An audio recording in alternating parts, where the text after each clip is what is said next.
Olá pessoal, tudo bem com vocês? Espero que sim.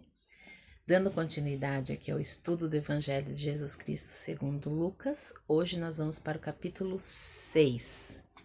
E o que fala o capítulo 6? Como eu já disse lá no começo, eu não vou ficar lendo as passagens, porque senão esses vídeos ficam muito longos, e a minha ideia não é extrapolar muito o tempo, né? Então, eu recomendo que vocês sempre leiam, eu vou estar falando sempre dentro dos capítulos, né? Então, pincelando um pouco sobre cada passagem que tem ali, a gente vai fazer uma reflexão, mas é por isso que eu falei: tenham a sua Bíblia, leiam, meditem essa palavra e escutem aquilo que a gente passa aqui para vocês como uma reflexão sobre o que está acontecendo, ok? Então, aqui nós vamos falar no capítulo 6 sobre as espigas colhidas no dia de sábado, a cura do homem de mão seca, a escolha dos 12 apóstolos e principalmente sobre o mais famoso momento de Jesus, né? A pregação do Sermão da Montanha. Então, fique aí que realmente vai valer muito a pena a gente falar sobre isso. No vídeo anterior do capítulo 5, eu falei para vocês ali sobre os fariseus e os escribas, né? Então, que havia sempre um embate entre eles e Jesus toda vez que eles se encontravam, né? Porque os fariseus e os escribas, eles queriam apenas o cumprimento das leis, que cada um cuidava das leis que regiam a parte moral, né? Então, o comportamento das pessoas, e os outros que eram da lei de Deus, né? Referente ao templo.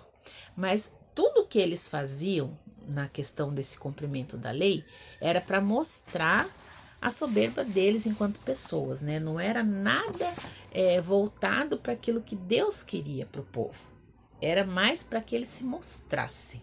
E Jesus era o contrário. Jesus, ele colocava primeiro a questão humana acima de qualquer lei. E hoje a gente vai falar novamente sobre isso, porque é mais ou menos isso que acontece, né? Então nós temos ali nas espigas colhidas em dia de sábado, né? Então Jesus estava atravessando por um campo de plantação, né?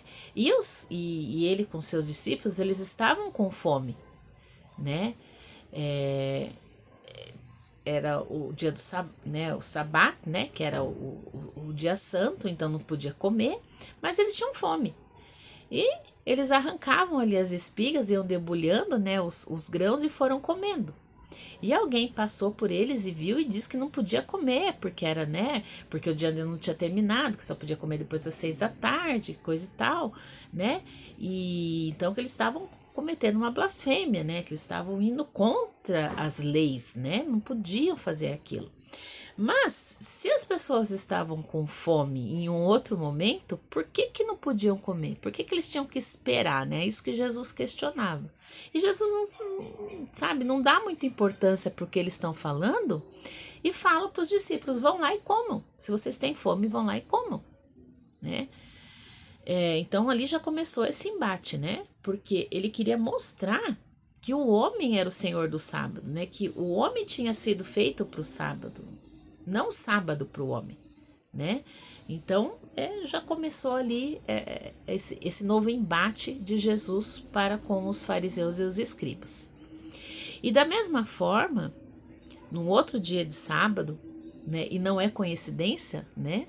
É providência mesmo, é para que Jesus ensinasse e mostrasse para eles o que estava acontecendo. Então Jesus tinha ido à sinagoga, né, estava ensinando lá na sinagoga, e ele percebeu um homem que tinha a mão seca, né, era um tipo de paralisia, né, e ele já sofria há anos com aquilo. E assim como todos os outros que a gente também já vem falando nos evangelhos, os leprosos, os paralíticos, né, os que endemoniados, aquelas pessoas que eram excluídas da sociedade por alguma deficiência, por alguma doença, alguma coisa que os impedissem de ser pessoas normais, pessoas que trabalhavam, pessoas que produziam e que consequentemente davam seus impostos, né? Eles eram pessoas que eram excluídas da sociedade, que eram marginalizados, que eram humilhados muitas vezes, né? E Jesus, ali na sinagoga, ele percebe este homem, né? Vê a situação dele e, compadecido, ele chama aquele homem para o centro da sinagoga e o cura ali diante de todos, né? E daí as pessoas, né, principalmente ali, né, os fariseus, né, eles ficam indignados com aquilo, né? Os escribas, eles observando aquilo tudo, eles ficam horrorizados, eles ficam espantados com o que Jesus faz ali diante deles num dia de sábado e dentro da sinagoga, né? E eles começam a questionar Jesus, por que ele estava fazendo aquilo, se ele sabia, né? Esses preceitos que eles mesmos criavam, eles afastavam essas pessoas dos templos, da convivência com outros, né? E havia na época, assim, inúmeras situações que marginalizavam essas pessoas, desde as doenças.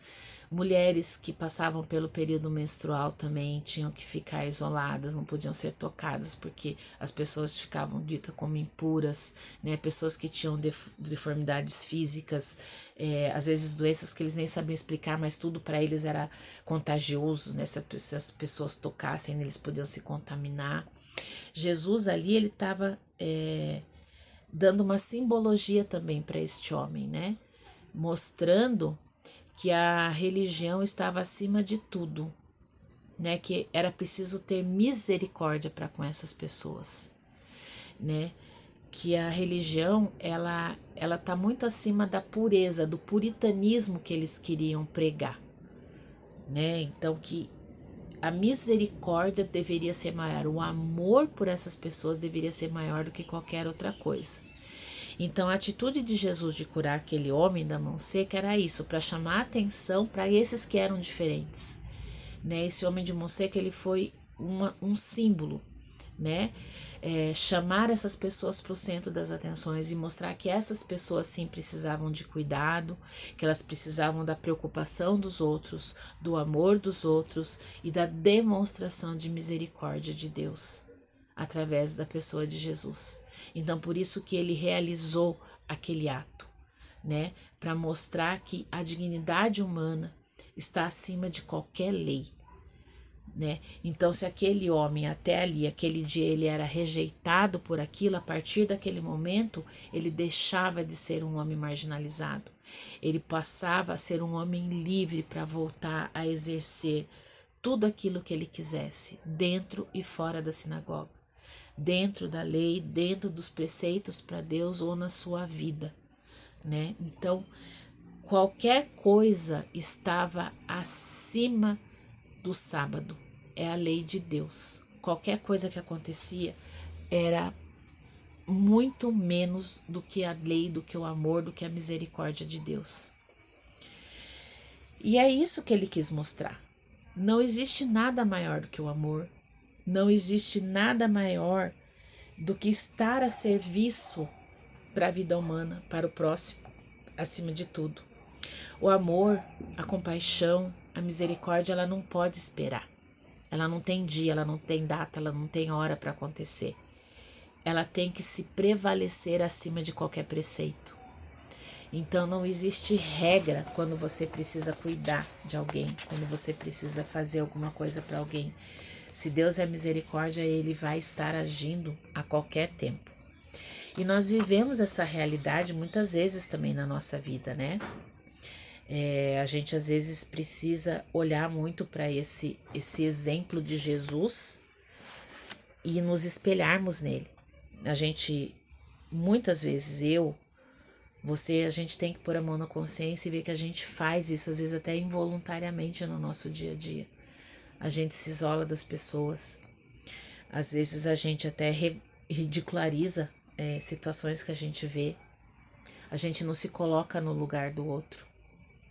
Muitas vezes isso é recorrente, às vezes a gente vê isso hoje com as mídias sociais, né, com os meios de comunicação aí, que é tudo muito rápido.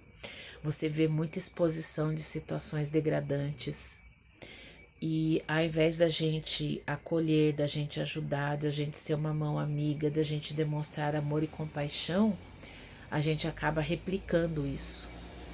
Então nós temos que ter muito cuidado com aquilo que a gente passa para frente, com situações que a gente vê.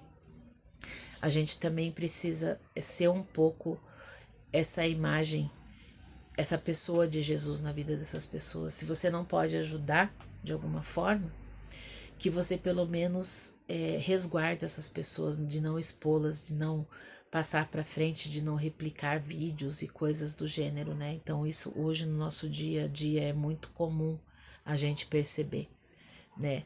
Nós devemos sim chamar essas pessoas para o nosso centro de afeto, de atenção, a nossa oração,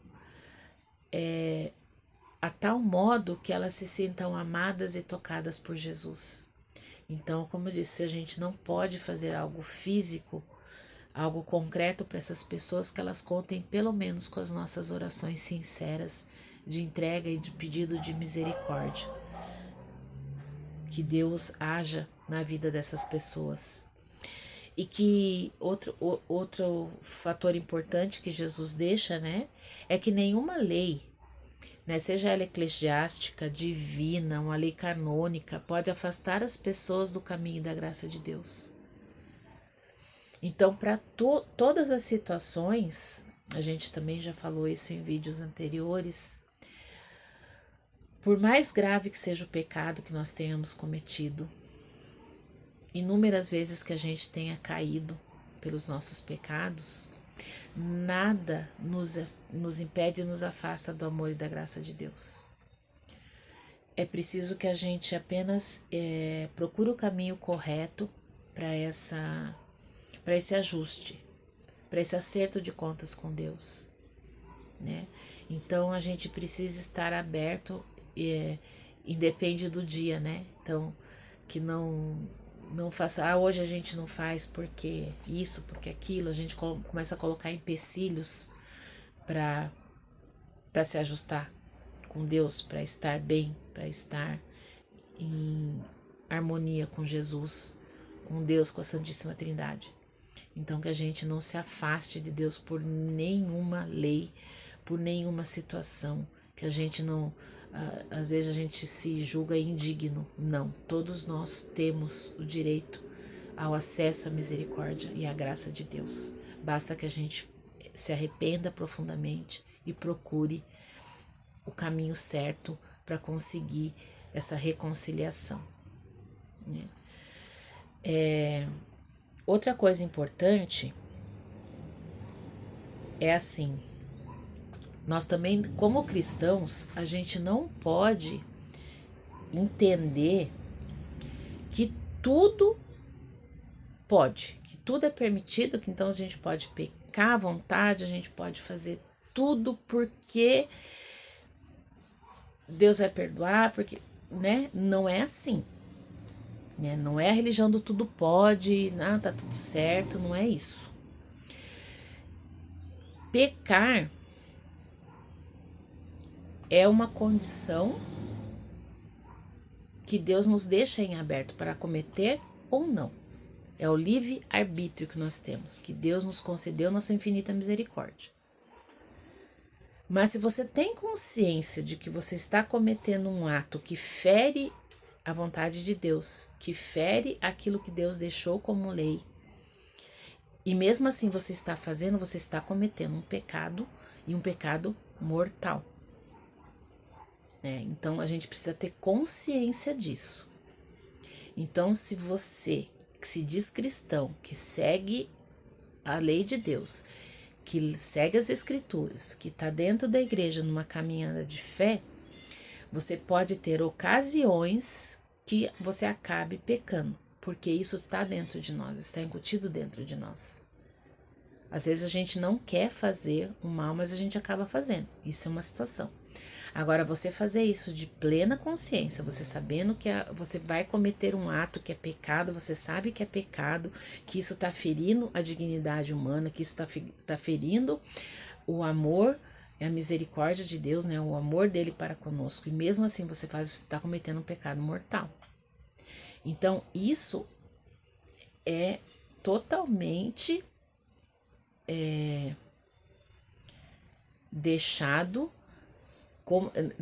dito, né, tido como errado pela igreja. Então não é a permissividade que te dá o direito de fazer essas coisas. Você não pode fazer, né? Então a gente tem que conhecer as leis da igreja, a gente tem que conhecer os mandamentos, a gente tem que ter zelo pelas coisas de Deus, né? E nunca isso deve sair da nossa mente e do nosso coração. Como é que você vai fazer para pecar mais ou pecar menos, né? Cometer os pecados mortais e os veniais, né? Que são os pecados de menos potencial, vamos dizer assim. É estar caminhando diariamente com Deus, pedindo a misericórdia, pedindo principalmente a graça do Espírito Santo, a ação do Espírito Santo dentro da gente. Né, com a graça, com a luz, com a força do Espírito Santo, que ele nos impeça de pecar. Então, se nós temos consciência das coisas que são de Deus, dificilmente a gente vai cair em pecado. Porque nós temos uma consciência em Deus do que é certo e do que é errado, do que pode e do que não pode. Até para pessoas que, por incrível que pareça, por mais que nós tenhamos tecnologia e tudo mais, sim, existem no mundo lugares remotos que talvez a palavra de Deus ainda não tenha chego, que essas pessoas não tenham ouvido falar de Jesus, de Deus, das leis que regem. Mas Deus, já na sua misericórdia infinita, desde a criação do homem, ele incute em nós, na nossa vida, o mínimo do senso de certo e errado.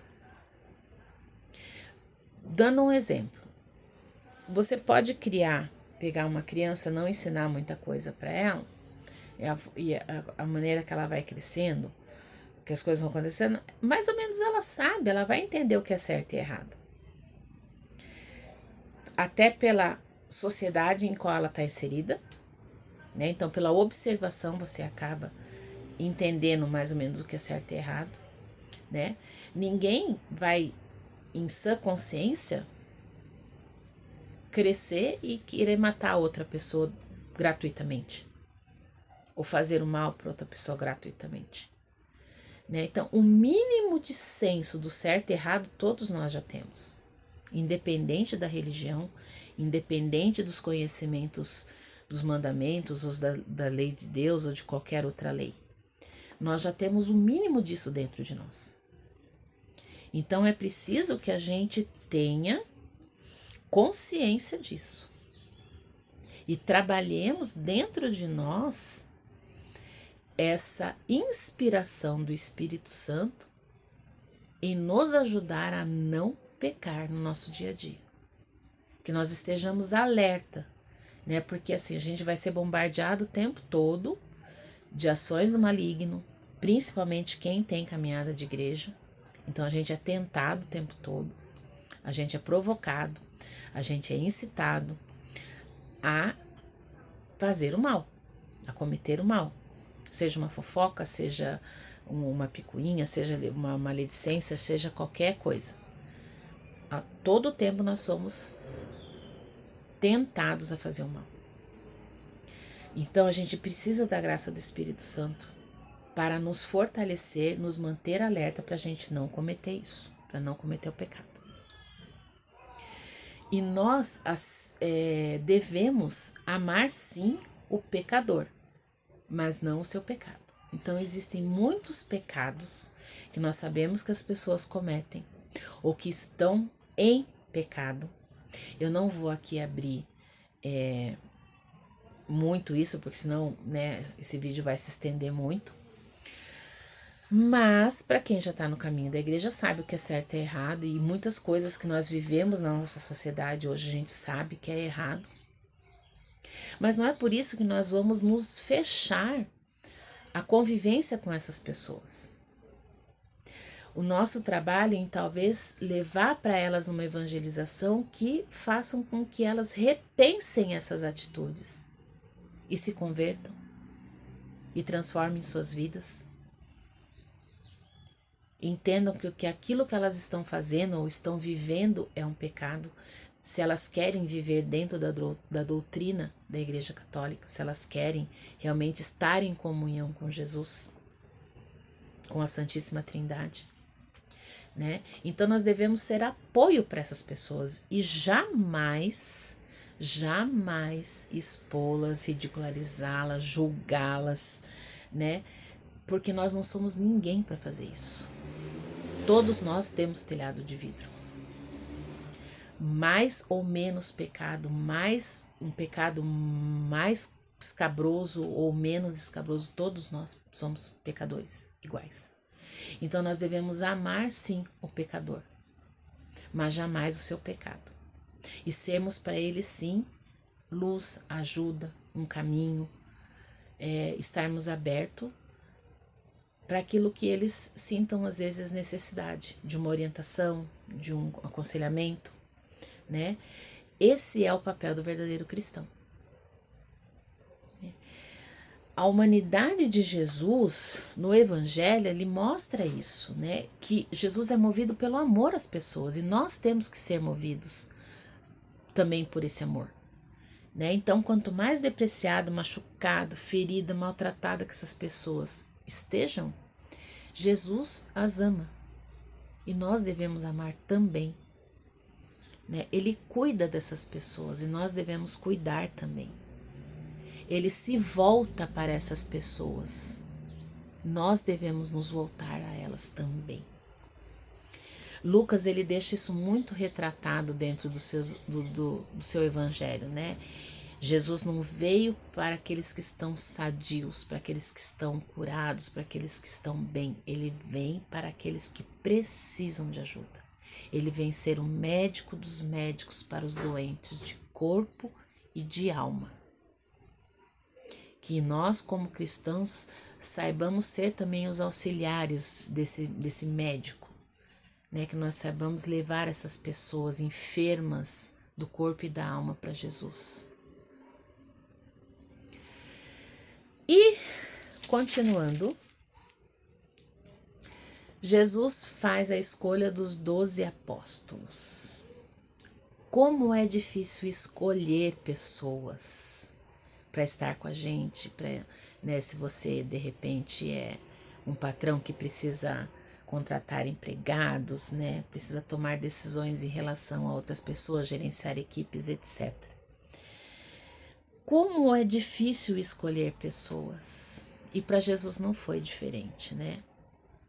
Mas quando a gente precisa ter uma decisão como essa, Jesus fazia muito isso. Jesus saía, se retirava e ia orar, pedir que Deus desse discernimento a ele. E nós devemos fazer a mesma coisa. Devemos nos recolher, devemos orar, devemos estar em comunhão com Deus para trazer serenidade, para trazer lucidez, sabedoria, luz para nossa alma e para o nosso entendimento, né, para nossa mente, né?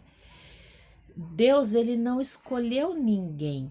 Ele não escolhe, aliás, Deus, ele não escolhe por ninguém, né? Mas ele dá para nós o livre-arbítrio de escolher, para nós fazermos as nossas escolhas. Assim como ele fez com Jesus, né?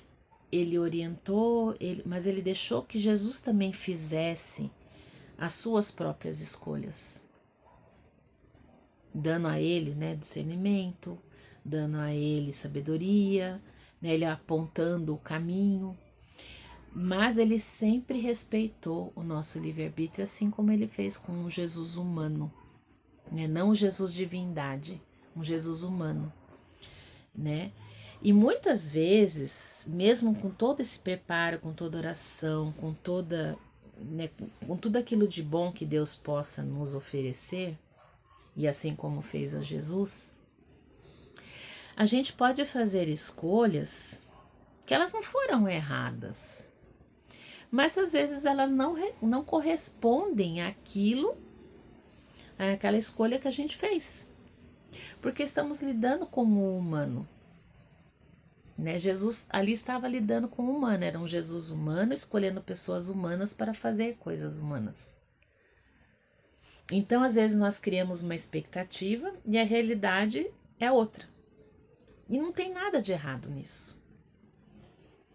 Né? Faz parte do nosso crescimento. Né? A prova maior está que entre os 12 escolhidos por Jesus estava Judas Iscariotes. Ele foi muito bem escolhido. Ele tinha um dom.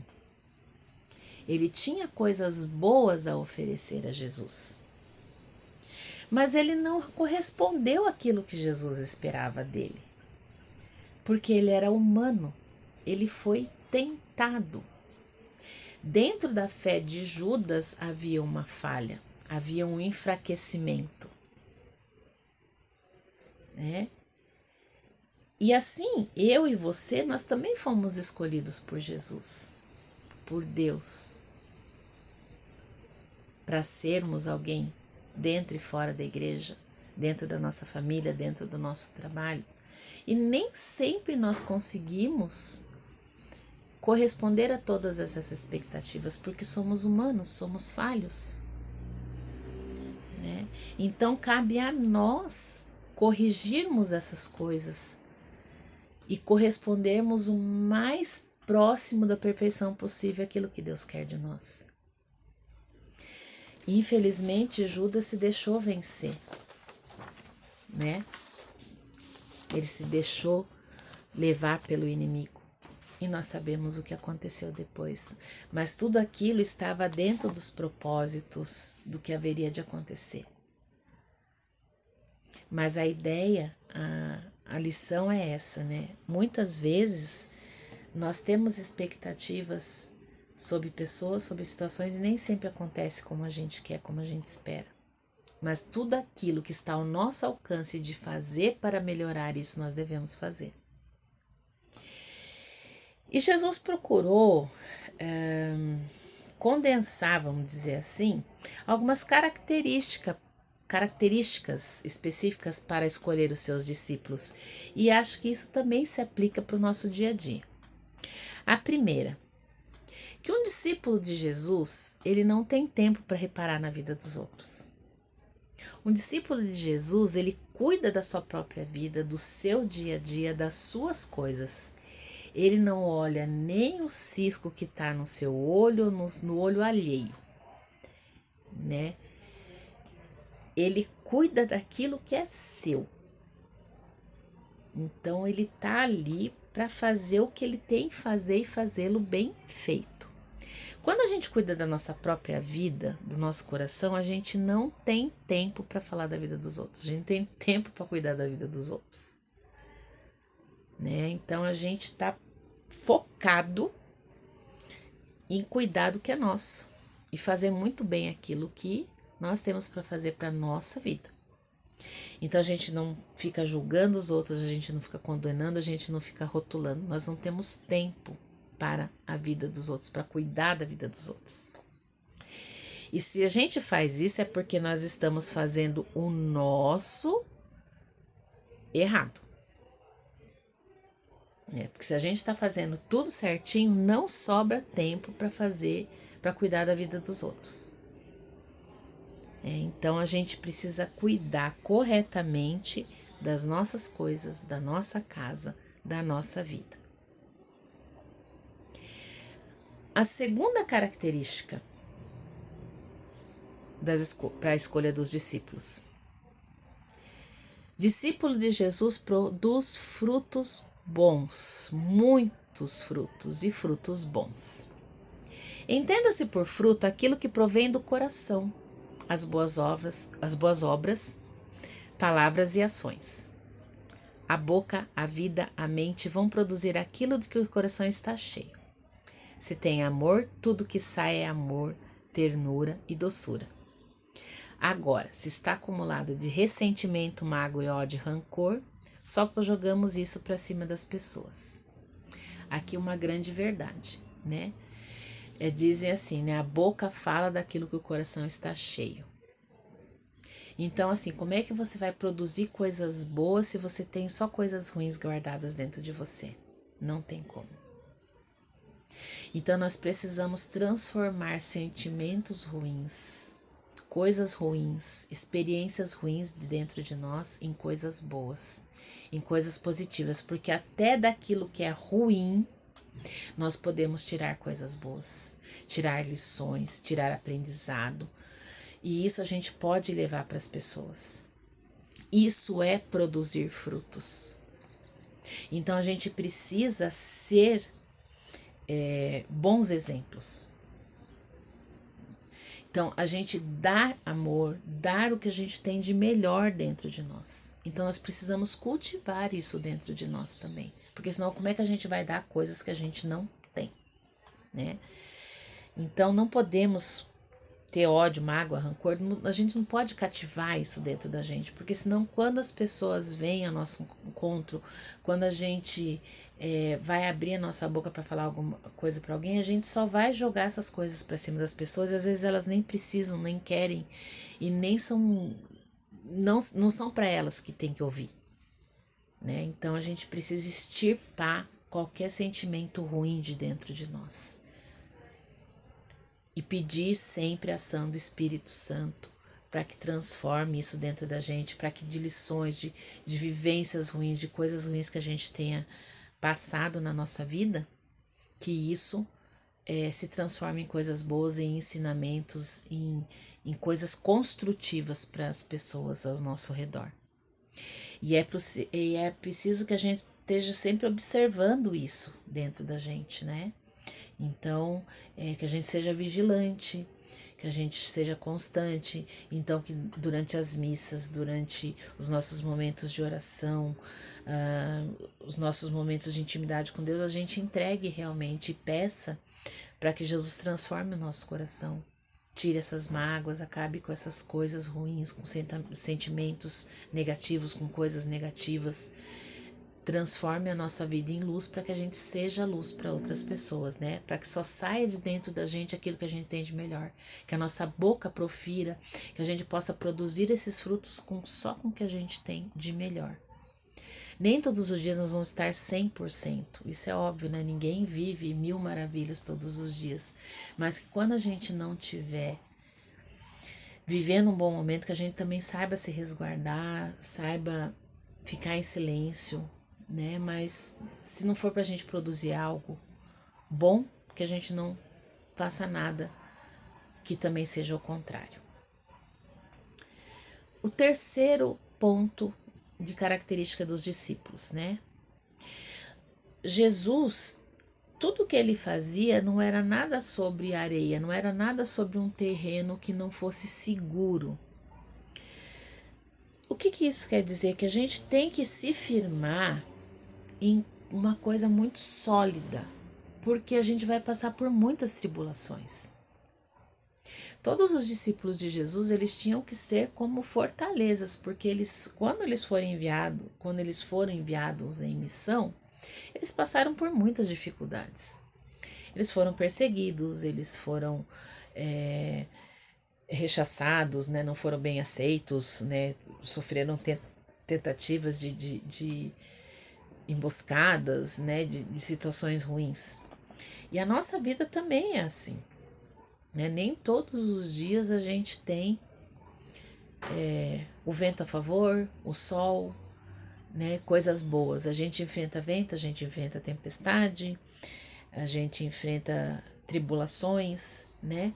E se a gente não tá firme na rocha que é Jesus, a gente vai acabar sucumbindo.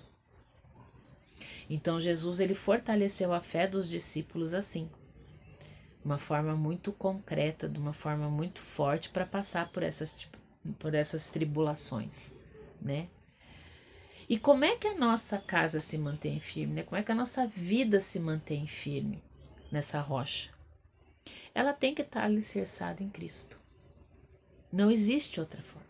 E como é que a gente vai fazer isso? É o que o Evangelho nos responde, né? Não adianta só a gente chamar Senhor, Senhor, né? Se a gente não fizer aquilo que Jesus prega.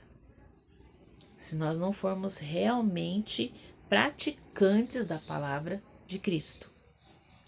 Não adianta a gente achar o evangelho bonito, a gente achar o evangelho rico de ensinamento, se a gente não colocar isso em prática. Se o que a gente ouve só entra por um ouvido e sai pelo outro, se ele não produz algo, uma mudança dentro da gente, e essa mudança produz os frutos, como a gente falou na característica anterior, né? Então, a gente precisa se esforçar, e não é fácil, principalmente nos dias de hoje, nunca foi, na verdade, né? Nós sabemos que todas as pessoas que se diziam cristãs, que pregavam o evangelho, nenhuma delas teve vida fácil. Basta a gente ver a vida dos santos, basta a gente ver a vida dos discípulos, todos eles morreram, muitos deles morreram em circunstâncias horríveis, por pregar aquilo que ele queria. E eles não retrocederam, eles foram até o fim. Morreram em nome de uma causa. Falar isso hoje parece até um pouco extremista, mas muitas vezes a gente tem essa dificuldade no nosso dia a dia. Né? Hoje, diante da sociedade que a gente vive, diante de todas as coisas que acontecem, que a gente vê, como é difícil falar de Jesus, como é difícil falar do Evangelho, como é difícil falar das leis, né? Somos perseguidos, somos muitas vezes humilhados, muitas vezes rechaçados, ridicularizados, testam a nossa fé, a nossa paciência, querem colocar em xeque os nossos dogmas, né? Então a gente precisa estar alicerçado na palavra, sermos firmes na fé, não retroceder, não deixar de acreditar na palavra. Mas é muito importante também que se saiba que tudo que está aqui, Jesus não impõe a ninguém. Jesus não obriga ninguém a seguir o Evangelho, aos seus mandamentos, ao estilo de vida que é imposto. Nada aqui ele é obrigado por Deus. Você faz, você segue se você quer. E isso tem, sim, as suas consequências, mas aí cada um toma isso para si. Então, a partir do momento que você opta por seguir o Evangelho, você tem que estar ciente disso, que não vai ter vida fácil, não vai ser fácil. Mas nós não podemos, enquanto exército de Cristo, retroceder. Temos que nos manter firmes, e um apoiando o outro, um alicerçando o outro. O Evangelho, ele é lindíssimo, ele é riquíssimo, ele tem muitos ensinamentos. E a gente precisa colocar esses ensinamentos em prática, a gente precisa se esforçar para fazer e edificar tudo isso da maneira mais sólida possível na nossa vida, primeiramente, e depois na vida das pessoas que nos cercam, né? E o segredo para a gente conseguir isso é a ordem, é a orientação correta, né? E é colocar em prática aquilo que Jesus ensina. Nos mantermos firmes na oração, com a Sagrada Eucaristia, né? A missa diária, a meditação da palavra, né? Então, quando a gente tem dúvida, a gente procurar o esclarecimento dela para que a gente possa colocá-la em ordem, colocar em prática, né? Na ordem mais correta possível, né? Tudo aquilo que ensina o Evangelho, a gente precisa primeiro olhar para dentro de nós e sabermos se a gente está sabendo assimilar isso dentro da gente, dentro do nosso coração, se a gente consegue organizar isso no nosso dia a dia, trazer isso para a nossa prática diária, né? E E se a gente, de repente, quando nós estamos colocando em prática, se a gente não está fazendo isso de uma forma errada com as pessoas, né? Às vezes julgando, condenando, rotulando, né? Ou dizendo, para aquela pessoa isso não vai funcionar. A gente não pode limitar o poder do Evangelho, da força do Evangelho. Nem para nós e nem para os outros. Então, primeiro, isso precisa estar muito incutido em nós, a gente precisa trabalhar muito isso dentro da gente, e quando a gente se sente pronto e firme, a gente levar isso para os outros, né? Se a gente está enxergando ou não as necessidades que tem à nossa volta, então, para a gente levar esse evangelho, então, o que a gente pode dizer para situações que a gente está vivendo à nossa volta, né? Então, a gente sempre ter o contato com essa palavra, para a gente poder ver qual é a melhor situação que a gente pode levar a palavra, e a palavra mais correta, mais que esteja mais de acordo com aquela necessidade, né, que vá de encontro àquela necessidade, né, colocando as pessoas e as situações dentro da misericórdia de Deus, né, e não excluindo elas da misericórdia de Deus. Que nós nos esforcemos diariamente para fazer isso. É um trabalho que requer muito cuidado, que requer muita oração e muita perseverança para a gente cuidar melhor das pessoas. E não é aqui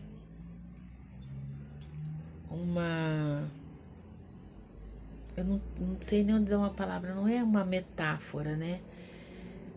Nós precisamos ser um evangelho vivo. E isso acho que é o maior desafio que a gente encontra nos dias de hoje. Diante de tantas realidades, diante de tantas dificuldades, nós vemos pessoas que lutam bravamente para conseguir fazer isso.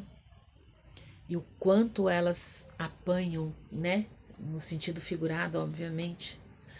Mas o quanto é penoso isso. Então, se a gente voltar, né, no tempo e ver tudo que os discípulos passaram, os santos, como foi sofrido para eles trazer esse evangelho vivo e eficaz até os dias de hoje, a gente não pode deixar isso acabar em nós. A gente tem que levar para gerações futuras, por mais difícil que isso aconteça.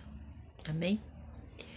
Eu vou gravar um outro videozinho especificamente sobre o Sermão da Montanha, então vai ficar como um adendo desse evangelho, porque ele merece toda a atenção, ok? Que Deus abençoe você, não importa a hora do dia que você esteja vendo esse vídeo, que Nossa Senhora e Jesus Cristo estejam lhe protegendo e derramando muitas bênçãos e graças sobre sua vida. Paz e bem.